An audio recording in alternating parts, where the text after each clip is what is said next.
Adonai यहोवा Elohim के बाबरकत नाम में आपकी सलामती। हमारा आज का इन्वान जिस पर हमने बात करनी है, शरीयत और फजल। शरीयत उर्दू में, अबरानी में तोरा, इंग्लिश में ला। फजल और शरीयत, शरीयत और फजल, लॉ एंड ग्रेस, इसके बारे में हम बात करेंगे और मुख्तसर बात करेंगे। कोई लंबा चौड़ा लेक्चर नहीं देंगे, क्योंकि देखे जी मैं कोई आलम फाजल तो हूँ नहीं, मैं तो एक लाइफ टाइम स्टूडेंट हूँ यहोवा एलोहीम का। शरीयत तोरा, जिसका मतलब है इंग्लिश में डायरेक्शन, इंस्ट्रक्शन, लॉ। उर्दू में यानी सिम्मत, रास्ता, हदायत, कवानीन और असूल। अगर आप यकीन रखते हो, ईमान रखते हो कि शरीयत, तौरा का दौर, तौरेत का दौर खत्म हो गया है, तो आप यशवा हमशीख पर, यानी जो हमारा निजात दहिंदा है मसीही, उस पर ईमान नहीं रखते। इसके लिए यूहन्ना की मार्फत लिखी गई अंजील 5 बाब 46 से 47 आयत में क्या लिखा है देखें। अगर तुम मूसा का यकीन करते तो मेरा भी यकीन करते, इसलिए कि उसने मेरे हक में लिखा है। लेकिन जब तुम उसके नविश्तों का यकीन नहीं करते तो मेरी बातों का क्यों कर यकीन करोगे। यानी शरीयत, तौरेत हम कहते हैं ना मूसा ने लिखी है, तो यशवा हमशीख वाज़िया कह रहा है कि अगर तुम उसके नविश्तों का या मूसा का यकीन नहीं करते तो मेरा भी यकीन नहीं करते, या क्यों कर करोगे, कैसे करोगे। और ज्यादातर चर्चेस और पास्टर साहबान ये तलीमा देते हैं कि जी शरीयत का दौर खत्म हो गया, ये फजल का दौर है जी। ओके जी, वेल एंड गुड, बहुत अच्छी आपने बात की है।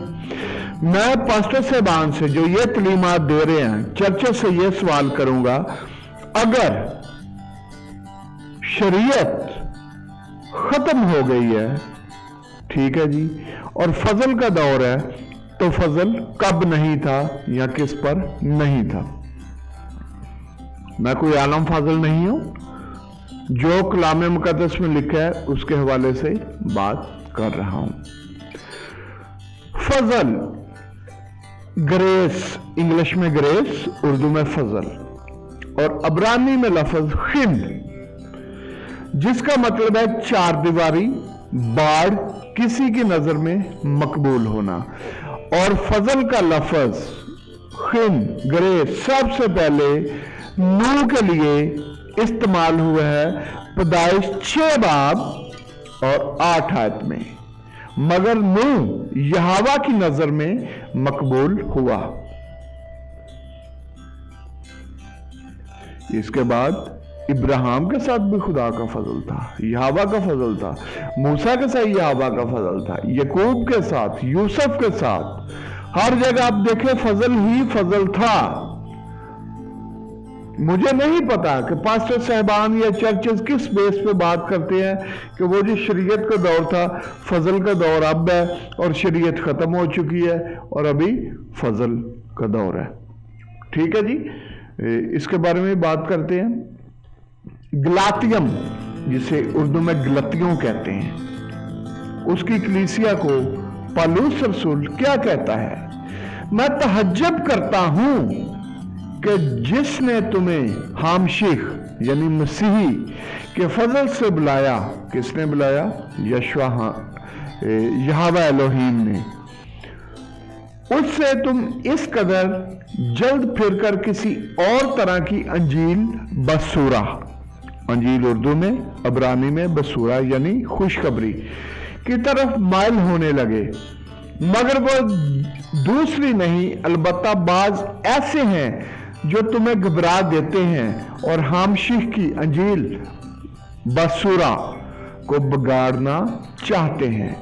लेकिन अगर हम या आसमान का कोई फरिश्ता भी उस अंजील बसूरा के सिवा जो हमने तुम्हें सुनाई कोई और बसूरा तुम्हें सुनाए तो मालूम हो। यानी खुशखबरी फजल की, यशवा मसीह की, तो अहदे अतीक यानी पुराने अहदनामे में ही चलती आ रही है। इसके अलावा अगर आपको कोई फजल के हवाले से कोई और तबलीग करता है, मुनादी करता है, डराता है, तो वो मलून है। मैं नहीं कह रहा, कलाम मुकद्दस कह रहा है। और इसकी तस्दीक पतरस ने कैसे की है? कैफा ने। दूसरा पतरस 3 बाब 13 से 15 आयत। लेकिन उसके वादा के मुआफिक हम नए आसमान और नई जमीन का इंतजार करते हैं जिनमें रास्तबाजी बसी रहेगी। बस आए अजीजो, चूंकि तुम इन बातों के मुंतजर हो, इसलिए उसके सामने इत्मीनान की हालत में बेदाग और बेऐब निकलने की कोशिश करो। बेदाग और बेऐब कैसे हो सकते हैं? जब आप शरीयत पर अमल करेंगे। जो यहोवा के कवानीन है, जो अहकाम है, उन पर अमल करके ही आप बेदाग और बेऐब हो सकते हो। खाली बपतिस्मा ले लेने से आप निजात दहिंदा की बादशाही के वारिस नहीं बन सकते। आप निजात की मिरास नहीं ले सकते। अगर यशवा हमशीख हमारी खातिर सलीब पर मसलूब हुआ है, ठीक है जी, इसका मतलब ये नहीं है कि हमारा जो दिल करता है वो करें। हमने उसकी शरीयत पर अमल करना है, कवानीन पर अमल करना है जो यहोवा ने हमें दिए हैं। आगे 15 आयत में क्या लिखा है? और हमारे यहोवा के तहम्मुल को निजात समझो। चुनाचे हमारे प्यारे भाई शाऊल ने भी उस हिकमत के मुआफिक जो उसे अनायत हुई तुम्हें यही तालीम दी है या तुम्हें यही लिखा है। यानी पौलुस ने कहीं नहीं कहा, शाऊल ने कहीं नहीं कहा कि आप शरीयत को यानी रद्द कर दो या यहोवा के कवानीन से मुनकर हो जाओ। खैर ये सिलसिला चलता रहेगा। आगे 16 आयत में क्या लिखा है? और अपने सब खतों में, सब खतूत में इन बातों का जिक्र किया है जिनमें बाज बातें ऐसी हैं जिनको समझना मुश्किल है और जाहिल और बेक्याम लोग उनके मानों की भी सहीफों की तरह खींच तान कर अपने लिए हलाकत पैदा करते हैं। पस आए अजीजों, चूंकि तुम पहले से आगाह हो, इसलिए होशियार रहो ताकि बेदीनों की गमराही की तरफ खींचकर अपनी मजबूती को ना छोड़ दो। आपकी मजबूती, मेरी मजबूती किस में है? यहोवा के कवानीन बजा लाने में, उनका एहतराम करने में, अपनी जिंदगी में उनको शामिल करने में। अब जी बात यह होगी कि लोग कहते हैं जी शाऊल ने कहा, चर्चेस पास्टर कहते हैं शरीयत खत्म हो गई है और फजल का दौर है। आए जी हम इन बातों पर भी थोड़ी सी रोशनी डाल लेते हैं। पहला पॉइंट, शाऊल पौलुस शब्बत का एहतराम करता था और पाबंद था। मेरे साथ देखें अमाल 17 बाब 2 आयत, किस तरह वो पाबंद था। और शाऊल अपने दस्तूर के मुआफिक उनके पास गया और 3 शब्दों तक किताब मुकद्दस से उनके साथ बहस की। किताब मुकद्दस से यानी तौरेत से, पुराने अहदनामे से उनसे बहस की और वह शब्द का एहतराम करता था। आगे अमाल 18 बाब 4 आयत में देखें, और वो हर शब्द को इबादत खाना में बहस करता और यहूदियम और यूनानियम को कायल करता था। यानी हर शब्द को, अगर फजल का दौर होता तो वह शब्द को यानी हफ्ते को हैकल में ना जाता। फजल का दौर शुरू से ही है, लेकिन वो यहोवा की शरीयत का पाबंद था। नंबर 2, शाऊल पालूस यहोवा की मुकर्रर करदा ईदें बनाता था। अमाल 20 बाब 6 आयत, और उसके देखें क्या लिखा है।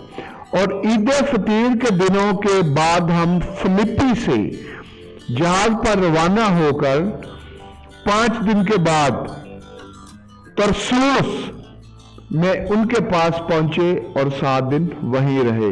ईद फतीर के बाद, ठीक है जी, यानी ईद फतीर मनाने के बाद। आगे अमाल 20 बाब 16 आयत में क्या कहता है, क्योंकि शाऊल ने ठान लिया था कि अफसिस के पास से गुजरे, ऐसा ना हो कि उसे एशिया में देर लगे। एशिया जिसे हम आसिया भी कहते हैं, इसलिए कि वो जल्दी करता था कि अगर हो सके तो ईद पेंतीकोस्त, ठीक है जी, जिसे ईद शावेत अब्रानी में कहते हैं, कि दिन यरूशलेम में हो, यानी वो जो यहोवा की मुकर्रर करदा ईदें हैं उनको भी मनाता था। शाऊल नंबर 3 तौरेत पर ईमान रखता था।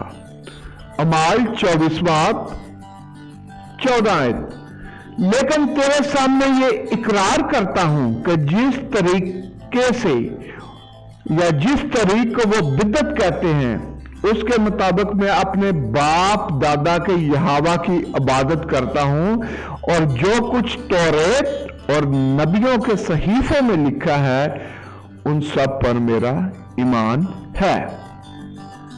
यानी शाऊल तौरेत पर ईमान रखता था और लोगों को कहता था कि उन पर ईमान रखे, तौरेत और नबियों के सहीफों पर। नंबर 4 जी, शाऊल यानी पालूस रसूल हमें तौरेत पर, तौरा पर अमल करने को कहता है। रोमियो 3 बाब 31 आयत, बस क्या हम तौरा को ईमान से बातिल करते हैं? हरगिज नहीं, बल्कि तौरा को कायम करते हैं। यानी अगर आप ईमानदार हैं तो तौरेत को कायम रखना आपका अवलीन फर्ज है। ये शाऊल कह रहा है, नए अहदनामे में कह रहा है। इसके बाद नंबर 5, शाऊल पालूस तौरेत से तालीम देता था, अपने पास से नहीं। अमाल 21 बाब 21 आयत में क्या लिखा है, और उनको तेरे बारे में सिखा दिया गया है कि तू गैर कौमों में रहने वाले सब यहूदियों को यह कह कि मूसा से फिर जाने की तालीम देता है कि ना अपने लड़कों का खतना करो, ना मूसवी रस्मों पर चलो। यानी कुछ लोग थे, उन्होंने फुआ उड़ा दी थी, ठीक है जी, जैसे आजकल हमारे अक्सर चर्चेज और पास्टर साहबान कर रहे हैं जी, फजल का दौर है, शरीयत खत्म हो गई है। उस वक्त भी किसी ने ऐसी बात की होगी कि शाऊल के बारे में, पलूस के बारे में बात की थी कि वो जी गैर कौमों में तालीम देता है कि मूसा के जो अहकाम है उनसे फिर जाओ, ठीक है, लड़कों का खतना ना करो, मूसवी रस्मों पर ना चलो, ठीक है जी। अमाल आगे देखें इसका क्या जवाब है। अमाल 12 बाब 24 आयत, उन्हें लेकर अपने आप को उनके साथ पाक कर, ये कोई शाऊल को हिदायत दे रहा है। ये कौन हिदायत दे रहा है ये भी मेंशन है, लेकिन हम बात कर रहे हैं शरीयत और फजल के बारे में, इसके ये अलग टॉपिक है, इसके बारे में हम बाद में बात करेंगे। अमाल 12 बाब 24 आयत, उन्हें लेकर अपने आप को उनके साथ पाक कर और उनकी तरफ से सब कुछ खर्च कर, ताकि वो सर मंडवाएं तो सब जान ले कि जो बातें उन्हें तेरे बारे में सिखाई गई हैं उनकी कोई असलियत नहीं है। तो खुद भी तौरा पर अमल करके दुरुस्ती से चलता है। यानी पालूस शाऊल खुद भी तौरेत पर अमल करके दुरुस्तगी से चलता था। इसी तरह रोमियो 7 बाब 25 आयत में लिखा है, अपने अडोनाई यशवा हामशीह के वसीले से यहोवा का शुक्रगुजार हूं या शुक्र करता हूं, गरज मैं खुद अपनी अकल से तो तौरा की, ठीक है, मगर जिस्म से गुनाह का पैरोकार हूं। यानी वो अपनी अकल से, अपने अंदर से तौरेत पर चलने की कोशिश करता है, करता था, लेकिन अंदर से देखें जी, इंसान है, गुनाह हो जाता है, गुनाह इंसान कर लेता है। अगर हम में गुनाह ना हो तो हम में और यहोवा एलोहीम में कोई फर्क ना रहे। नंबर 7, शाऊल पालूस तौरेत में उसकी पैरवी में खुश रहता था और उसे पसंद करता था। रोमियो 7:22 आयत। क्योंकि बातनी इंसानियत की रूह से तो मैं यहोवा की तौरेत को बहुत पसंद करता हूं। एज ए ह्यूमन बीइंग, इंसान होने के नाते वो यहोवा की शरीयत को, यहोवा के कवानीन को, असूलों को बहुत पसंद करता था। नंबर 8, शाऊल अपने जैसा बनने की हदायत करता है। वो चाहता है कि हम उस जैसा बने। पहला कुरिन्थियों 4:16 आयत। बस मैं तुम्हारी मिन्नत करता हूं कि मेरी मानद बनो। आगे कुरिन्थियों 4:17 आयत में ही वो क्या कहता है, इस वास्ते मैंने तीमुथियुस को तुम्हारे पास भेजा, वो यहोवा में मेरा प्यारा और दयानतदार फर्जंद है, और मेरे उन तरीकों को जो यशवा हामशीख में तुम्हें याद दिलाएगा, जिस तरह मैं हर जगह हर कलीसिया में तालीम देता हूं। यानी वो अपने जैसा बनने का कहता है, और तीमुथियुस जो उसका प्यारा शागिर्द था उसको भी कहता है जो यशवा हामशीख ने तालीम दी है उसके मुताबिक तालीम दे, जैसे पौलुस हर कलीसिया में देता था। इसी तरह पहला कुरिन्थियों 11 बाब, ठीक है जी, पहली आयत 2 आयत में वो क्या कहता है, तुम मेरी मानद बनो जैसा मैं यशवा हामशीख की मानद बनता हूं। मैं तुम्हारी तारीफ करता हूं कि तुम हर बात में मुझे याद रखते हो, और जिस तरह मैंने तुम्हें रवायतें पहुंचा दी हैं तुम उसी तरह उनको बरकरार रखते हो। शरीयत, तौरा, पुराने अहदनामे की रवायतें पौलुस रसूल ने कलीसियाओं तक पहुंचाई, बहन भाइयों तक पहुंचाई। सो मेरे अजीजों, ये वो बात है जो मैं आपसे 12 बार कर चुका हूं। आज थोड़ी डिटेल में बात की है, तफसील से बात की है कि पौलुस रसूल ने कहीं भी शरीयत को रद्द नहीं किया। फजल का दौर शुरू ही से था और है। फजल का मतलब है चार दीवारी, मकबूल होना, और जो भी यहोवा के अहकामात पर अमल करता है उस पर यहोवा का फजल होता है। और फजल हम खुद नहीं ले सकते, हमारे कहने से जी हम पर फजल, हमको फजल नहीं मिल जाएगा। अगर हम उसके अहकामात, कवानीन, शरीयत, तौरा के पाबंद रहेंगे तो उसका फजल खुद ब खुद हमें मिलेगा। मुझे उम्मीद है कि आप सब को ये जो हमारी आज की डिस्कशन है, टीचिंग है, पसंद आई होगी। बाकी मेरे नीचे YouTube के चैनल पे अपने आप कमेंट्स, राय, अपने ख्यालात का इजहार कर सकते हैं। आपके तनकीद भी काबिल कबूल है, आपके जो भी यानी सवालात है वो भी काबिल कबूल है। यहोवा एलोहीम आप सबको बड़ी बरकत दे। खुश रहें, सलामत रहें।